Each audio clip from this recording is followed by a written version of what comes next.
Hey, hey, hey, own your future.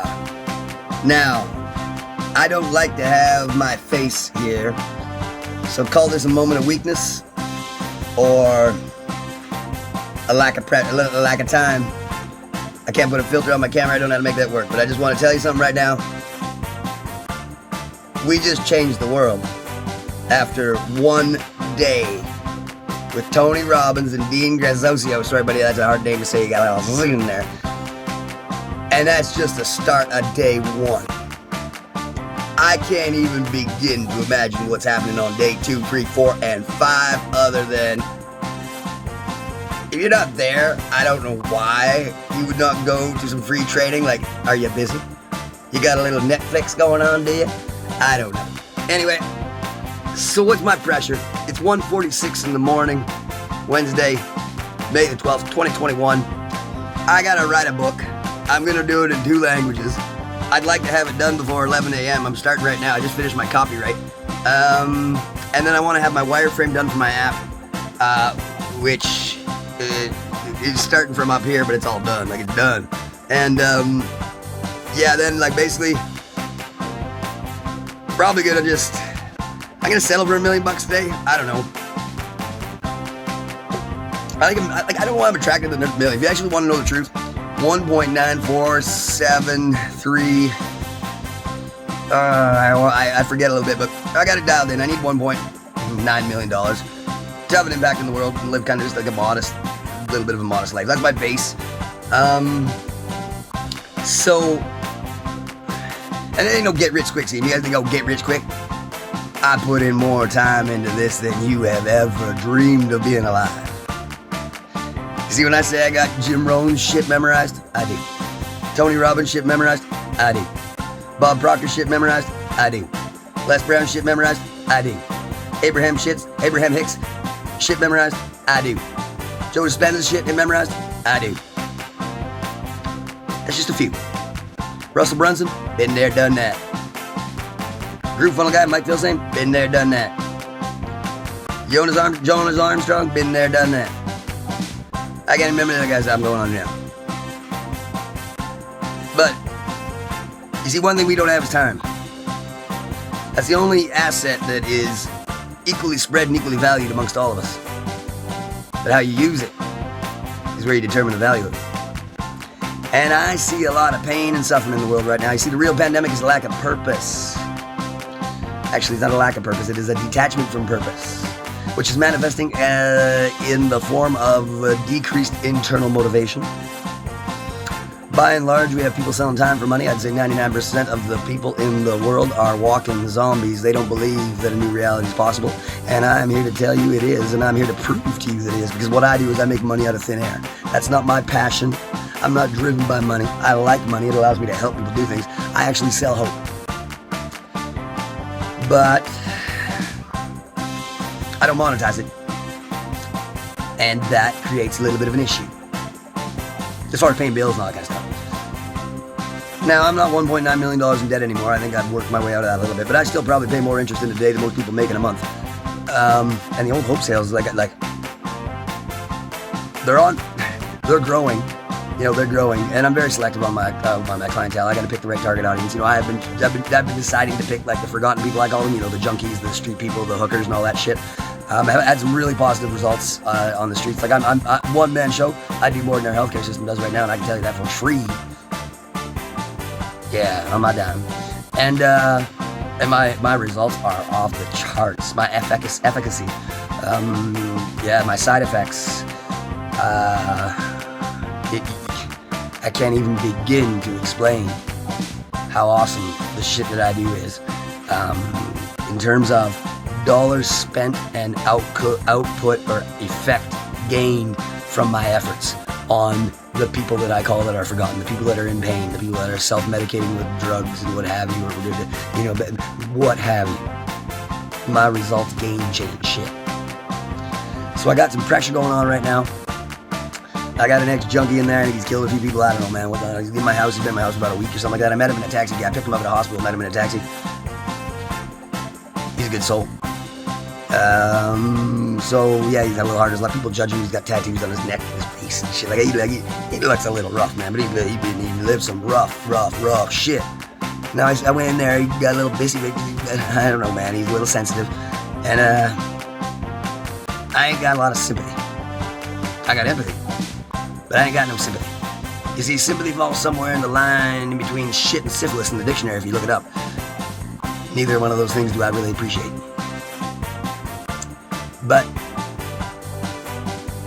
day 2 of Own Your Future Challenge, and he is jacked about this shit. I think he called Tony Robbins' father-in-law or something like that. He dialed it right in front of me because I said, hey, I don't like Tony Robbins. I personally don't like him. I love his message. I love his delivery. I love everything about that gentleman's output. And his message, and his why, and his how. And it is totally fine for me not to like him. Do you know why? He's a big son of a bitch. Tough looking guy. He reminds me of the guy that broke my fucking jaw. When I stood up for some waitress, and he was grabbing her ass in front of a whole bunch of guys and laughing at it, and she asked him not to do it.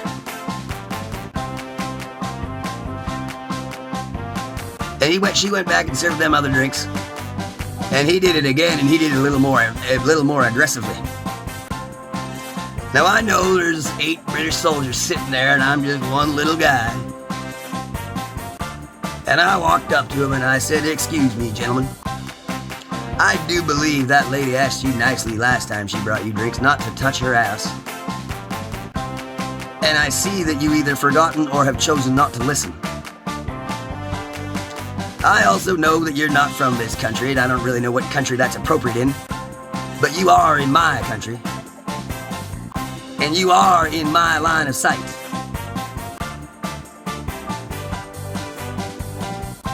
I am now asking you not to touch her ass. And I'm going to rephrase that. I am demanding that you not touch her ass one more time. And I'd like to add on a request if you don't mind. Would you mind saying sorry to her the next time she brings you a drink? Now that escalated rather quickly. So I did what I typically do when I know I'm up against somebody that I just don't have a sniff in hell to take it down. I put my hands in my pocket and I said, what you gonna do that's gonna hurt me? Now, I don't really remember flying over the table behind me. I actually don't even remember the bus ride. Yeah, the bus ride, 3 hours, to the city where the closest hospital, where the closest plastic surgeon was. I don't remember any of that. I do, however, remember waking up in Calgary, Alberta, and being told I got titanium in my goddamn jaw. I'd lost a tooth. And, that was a rather shitty experience. But I also remember when we got out of there, my dad picked me up. The guy that adopted me, and I call him my dad. Like, Dad. Hey, bro, love you, Dad. I remember, I said, Dad, he came up, what the hell happened to you? Dad, I said, I don't know. Let's go for a fucking beer, and I want a fucking steak. I am hungry. Now, I don't know if you've ever tried to eat a steak with a broken jaw at surgery. Like, you're like less than, it's like 12 hours right out. Like, I can't remember. There's a lot of things I don't remember. But as soon as I got out of the hospital, he picked me up about 10 o'clock, 11 o'clock in the morning. 1 o'clock, we were having steak. And it just so happened to be my lucky day because the steak sandwich was on special. So when that waitress came by, my dad ordered a steak sandwich, medium rare, right? Baked potato. I said, I will have, depending on the quality of your steak, I would like mine rare. If it's not that good and it's just a little straight, like, you know, if it ain't excellent, then I'll go medium rare as well. Put the bread on the top. A side of gravy with my fries, please. And I only want about half of your bowl of gravy. I might need about half a Guinness glass of water. I prefer it to be boiled or warm. And I'll also have a Guinness and 2 shots of tequila. Don't worry about the salt and lemon. She said, is that everything? I said, well, if you don't mind, other than the Guinness and the tequila, can you put everything else in the blender? Bread on top. Now, it was not the best steak meal I've ever had, but it still was good. And it still did hurt. If anybody says you can't have a steak sandwich after you get your jaw broken, you're just lying to you, man. Let me read my horoscope, because that's the point of this goddamn video. May 12th, your luck starts today. On Wednesday, it will be an auspicious day for business deals such as getting your ideal job, client, partners, or customers. Everything is in alignment in terms of communication and business. The astrology event, the moon is chatty in Gemini. Mercury is in harmony with planet of structure, Saturn. And it is the best time to welcome growth. Be bold, be brave, know within yourself that you can accomplish anything you set your mind to, and don't lose sight of your vision. Hold it deeply and trust the process. So if you don't mind, I got a book to write, an app to make, and I'm gonna make it rain, baby. So you think $1 million or 1.9? I don't know, man. I know I'm selling myself short. But hey, 1.9 is not a bad day. It's money out of thin air. Boom! Church 'em now, baby.